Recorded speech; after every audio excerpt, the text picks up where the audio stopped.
जय जय रघुवीर समर्थ. समर्थ म्हणतात की या जगामध्ये कधीही कोणाला कमी समजू नका. समर्थ म्हणतात की गरीब असणाऱ्यालाही कमी समजू नका आणि श्रीमंत असणाऱ्यालाही कमी समजू नका. आणि म्हणूनच समर्थ म्हणतात की प्रत्येकामध्ये कोणता तरी चांगला उत्तम असा गुण असतो. म्हणून समर्थ म्हणतात की प्रत्येक व्यक्तीमध्ये कोणता तरी असा चांगला गुण असतो. त्यामुळे समर्थ म्हणतात की कधीही कोणाला कमी समजू नका. समर्थ म्हणतात की आयुष्यामध्ये कधी कुठली वेळ कोणावर येईल हे आपण सांगू शकत नाही. काळ हा प्रत्येकावर येत असतो, संकट हे प्रत्येकावर येत असतं आणि दुःखातून प्रत्येकाला जावं लागतं. आणि मग समर्थ म्हणतात की प्रत्येकाचा काही ना काहीतरी उपयोग असतो. वेळ प्रसंग कधी कोणी आपल्याला उपयोगाला पडेल हे आपण सांगू शकत नाही. आणि म्हणूनच समर्थ म्हणतात की या जगामध्ये, या समाजामध्ये, या जीवनामध्ये कधीही कोणाला समजू नका. कारण त्या परब्रह्माने, ते ईश्वराने प्रत्येकामध्ये एक तरी उत्तमाचा गुण देऊनच प्रत्येकाला जन्माला घातलेला आहे, असं समर्थ आपल्याला ते सांगतात. आणि म्हणूनच समर्थ म्हणतात की कधीच कोणाला कमी समजू नका, असं समर्थ आपल्याला ते सांगतात. आणि तेच समजावून सांगण्यासाठी समर्थ आपल्याला एक बोध सांगतात. समर्थ म्हणतात की एकदा उन्हाळ्याचे दिवस होते आणि उन्हाळ्याचे दिवस असल्यामुळे मुंगीला खूप तहान लागली होती. एका छोट्या मुंगीला खूप तहान लागली होती आणि तिने बऱ्याच ठिकाणी पाण्याचा शोध घेतला. कुठे पाणी मिळते का नाही तिने पाहत होती, पण उन्हाळ्यामध्ये कुठेच पाणी तिला मिळालं नाही. पण एवढी तिला तहान लागली होती की ती जर पाणी पिले नाही तर तिचा मृत्यू हा निश्चित होता. आणि म्हणून तिने ठरवलं की आता आपण नदी गाठायची. सगळीकडे शोध घेतला पण कुठेच पाणी भेटलं नाही. आणि शेवटी त्या मुंगीने ठरवलं की आता आपण नदी गाठायची. आणि ती मुंगी चालत चालत नदीकडे गेली. ती मुंगी चालत चालत नदीकडे गेली आणि एवढं मोठं नदीचं पाणी त्या मुंगीला दिसलं. एवढं मोठं नदीचं पाणी त्या मुंगीला दिसलं. आणि त्यावेळेस त्या मुंगीला खूप आनंद झाला. आणि मग ती मुंगी पाण्यामध्ये उतरून पाणी पिणार. मग ती मुंगी पाण्यामध्ये उतरून पाणी पिणार तितक्यातच तिचा तोल गेला आणि ती पूर्णपणे नदीत पडली. तितक्यातच तिचा तोल गेला आणि ती नदीत पडली आणि आपला जीव वाचवण्यासाठी, आपला प्राण वाचवण्यासाठी तडफड करू लागली. कोणी आहे का नाही बघू लागली.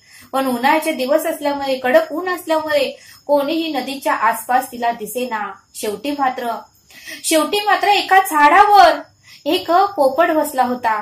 तो पोपट सर्व काही त्या मुंगीचा प्रकार बघत होता. एका झाडावर एक पोपट असं फांदीवर बसला होता, फळ खात. त्यालाही ऊन लागत होतं, त्यामुळे त्याने सावलीला बसायचं ठरवलं. आणि पोपटाने तो सर्व मुंगीचा प्रकार पाहिला. मुंगी धावत धावत नदीकडे आली आणि पाणी पिणार तितक्यातच तिचा तोल गेला आणि ती नदीच्या पाण्यामध्ये पडली. आणि तिला वाचवण्यासाठी ती धडपड करू लागली आहे असं पोपटाला जाणवलं. आणि पोपटाने लगेचच तिची मदत करायचं ठरवलं. आणि पोपट हा ज्या झाडावर बसला होता त्या झाडाचं पान त्याने एक कट केलं आणि बरोबर त्या पाण्यात फेकलं. ते झाड आंब्याचं होतं. आंब्याच्या झाडाचं पान एक कट केलं आणि त्याने ते नदीत फेकलं. आणि नदीत फेकल्यामुळे मुंगीला आधार भेटला.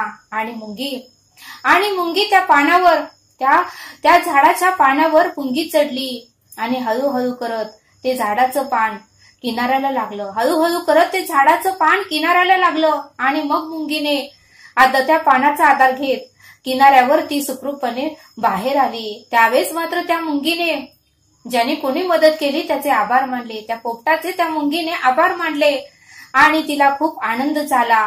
बघा म्हणले समर्थ, म्हणजे त्या पोपटाचाही उपयोग त्या मुंगीसाठी झाला. आणि मग थोडे दिवस असेच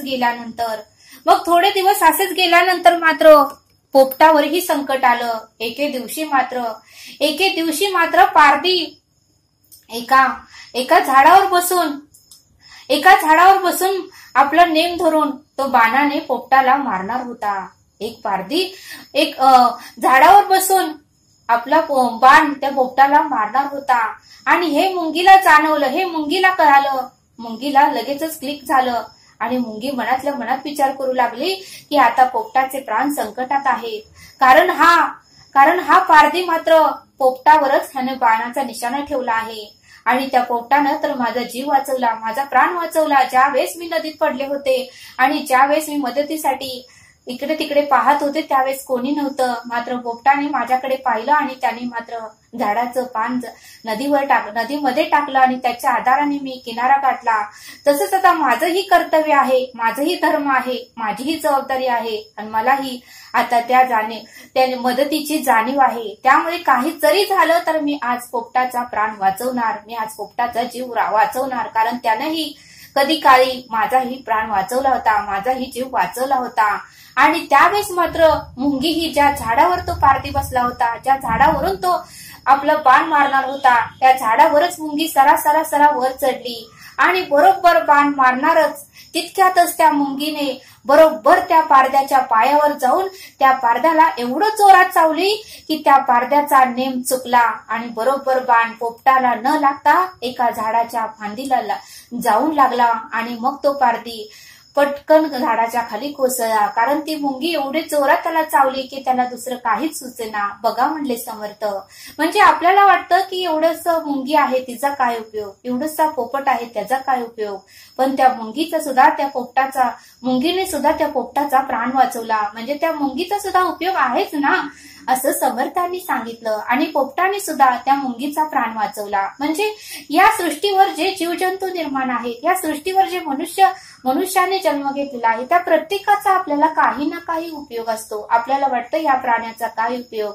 त्या मुंगीचा काय उपयोग, ह्या पक्ष्याचा काय उपयोग, ह्या कुत्र्याचा काय उपयोग, ह्या मांजराचा काय उपयोग, पण आयुष्यामध्ये या जगामध्ये प्रत्येकाला एखादा तरी उत्तमाचा गुण देऊन या परमेश्वराने परब्रह्माने या सृष्टीवर जन्माला घातलेला आहे. आणि म्हणूनच समर्थ म्हणतात की या जगामध्ये कोणालाही कमी समजू नका, कारण प्रत्येक जण कोणाच्या तरी मदतीला हा येतच असतो आणि प्रत्येकामध्ये एखादा गुण परमेश्वराने देऊनच जन्माला घातलेला आहे. आणि म्हणूनच समर्थ म्हणतात की कोणालाही कमी समजू नका, असं समर्थांनी आपल्याला येथे सांगितलं. तरी आता आपण येथेच थांबूया. धन्यवाद. जय सद्गुरू.